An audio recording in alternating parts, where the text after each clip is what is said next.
So May of 2022 marks the 3-year anniversary of my two sons and I moving from the suburbs of Chicago to Winston-Salem, North Carolina.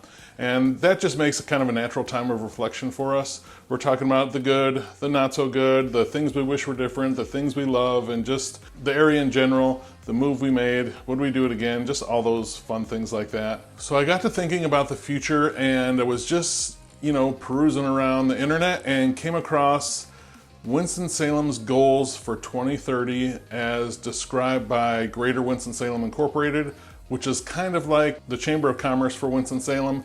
And they came out with their goals for 2030. We'll put them up on the screen right now. The first goal is to be the top mid-sized city in the Southeast. Next, they want to be a more equitable community with more affordable housing and more jobs at all different levels. And lastly, their goal for 2030 is to be the best place to raise a family, and they want to do that by maintaining a high quality of life, having world-class amenities, and a solid infrastructure.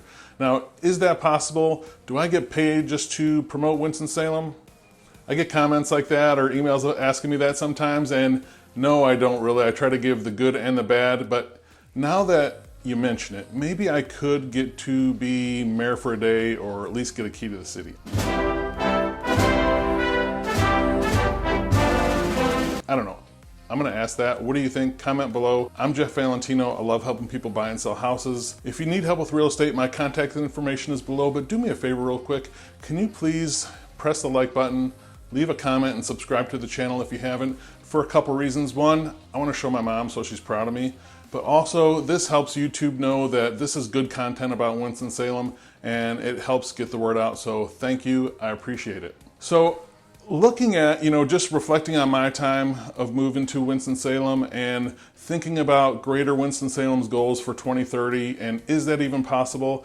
I went kind of down a rabbit hole. I went, deep into thought. I got a couple granola bars, a 6-pack of Coke Zero, locked myself in the office, and just spent hours just going over all kinds of things. So if they're going to accomplish those goals by 2030, we got to look at 3 different areas. That's having sustainable population growth, providing good jobs at all levels and a strong economy, along with a really solid infrastructure. So let's talk about those 3.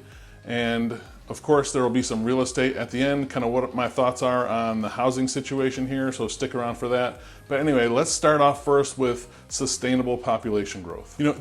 That is the key to a high quality of life, right? We don't want to be in a town that's dying where the population is shrinking, and we don't want to be in a town where the population explodes really, really quickly because it's hard to maintain that. So a good quality of life to me always sees a steady growth in population, which I think is really important because we want to have a few more amenities, which I do think the city needs. It is kind of, there's plenty of stuff to do and things like that, but I think the city will do better with a few more amenities and a little bit bigger tax base. Plus, we just always want to be growing, just not exploding growth like some areas. So just to give you an idea, from the previous census, from 2010 to 2020, Winston-Salem saw about a 9% growth over that decade. And right now, depending where you ask, the projections for that next 20 years from 2020 to 2030 is from 12 to 15 to 20%, depending where you see that. So what that tells me is that they are kind of right in that sweet spot there, right? They're growing at that 1 to 2 to 3% per year.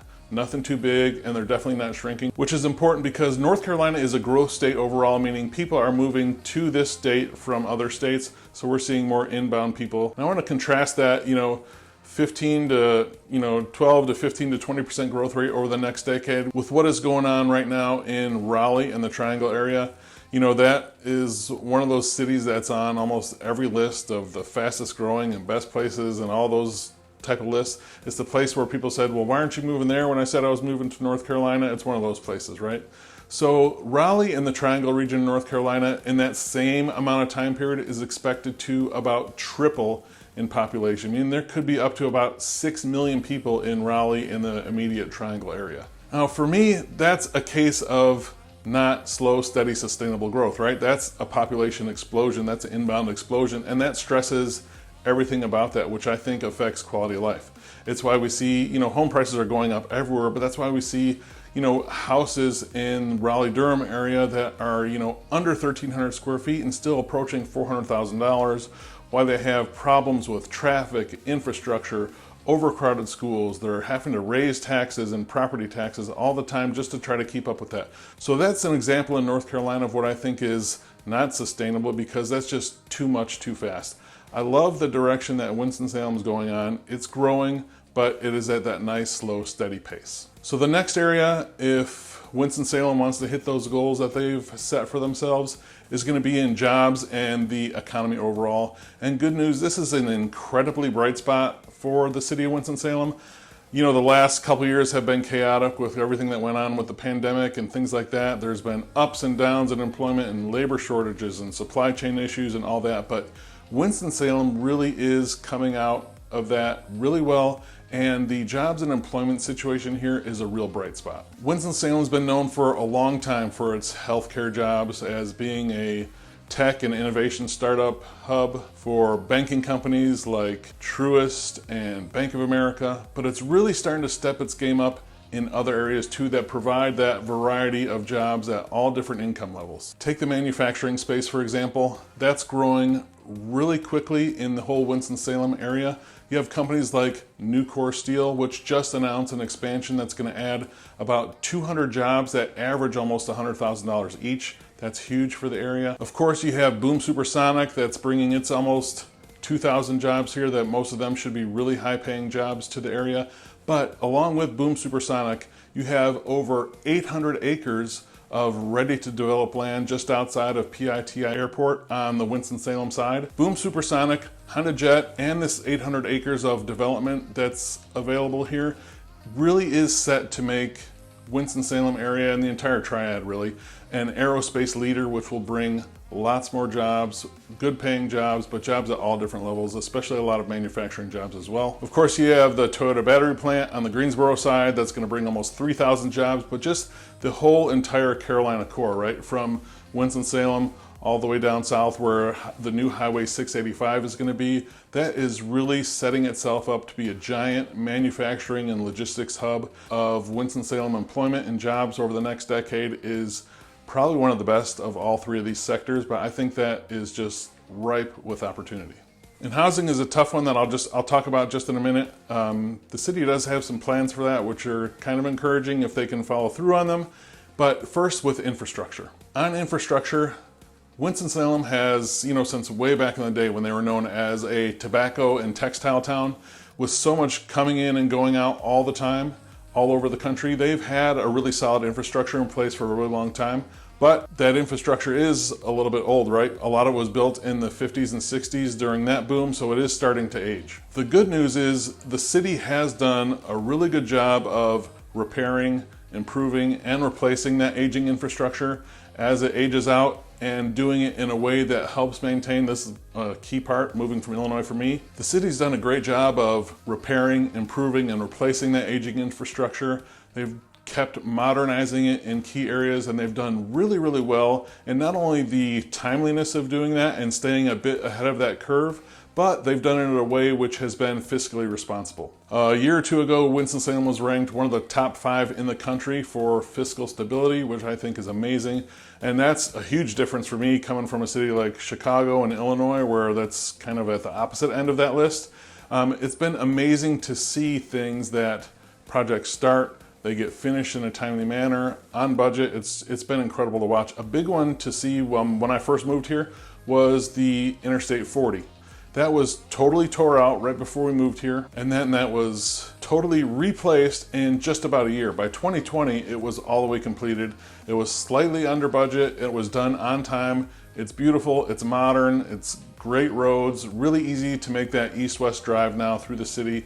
That's a great example of how they're improving that infrastructure. They're doing that with other roads and other highways that, again, some of these things were built in the 50s, so it's about time for some of these things, but it's been incredible about how they've replaced that. Another thing with infrastructure is just schools. I've seen, since I've lived here, the addition of multiple brand new school buildings as the area grows.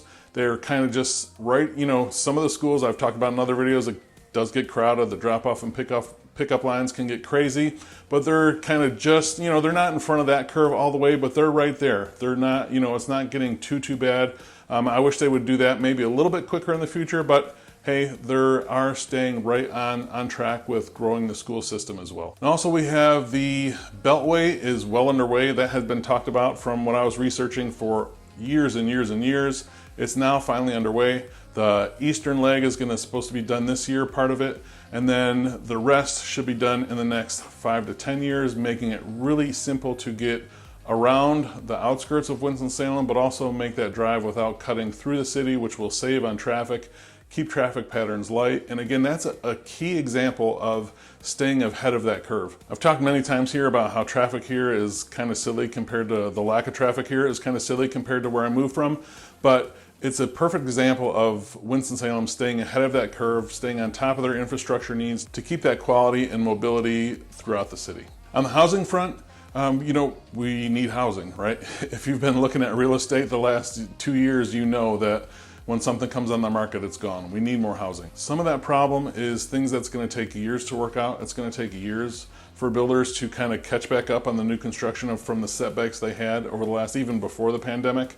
They were behind on building, so it's going to take years for them to catch up. But the mayor also addressed recently in kind of a State of the City column that he wrote, the need for affordable housing in Winston-Salem. And happy to say there are lots of developments going on, some geared towards rentals, some geared towards ownership, but the mayor specifically outlined a plan to develop 750 affordable housing units every year for the next 10 years. In that same statement, he mentioned that experts predict that we will need 15,000 total new housing units over the next decade to kind of keep up with the amount of people that are moving here. So again, I'm not sure how we're going to solve that. Some of that I think is just going to take years to kind of work itself out slowly but surely. So the housing market, again, no crystal ball, but my opinion is not going to slow down here for anytime soon. We're not going to see prices pull back for any time in the near future that I can see. And honestly, unless something crazy happens,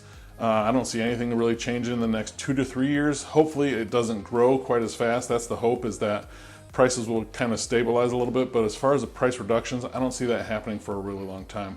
The bottom line with that is that we have a lot of people moving here. We need more houses. So, just like I've always said, the supply and demand thing will kind of, determines where prices go.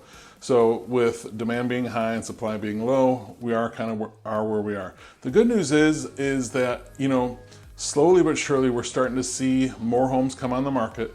We're slowly starting to see builders get more homes under construction. And while that's not going to fix itself overnight, any improvement right now is a big improvement because it's been so difficult for buyers lately. So what do you think about Winston-Salem in 2030? Do you think that it can hit those goals? Do you think it can be the top mid-sized city in the Southeast? Do you think it can be a more equitable place for everyone and the best place to raise a family? Let me know what you think down below. Give me a comment down there. And if you need help with real estate, I'd love to be a resource of choice for you. You can call or text me at 336-837-5924, or you can email me at jeff@govalentino.com. Thanks.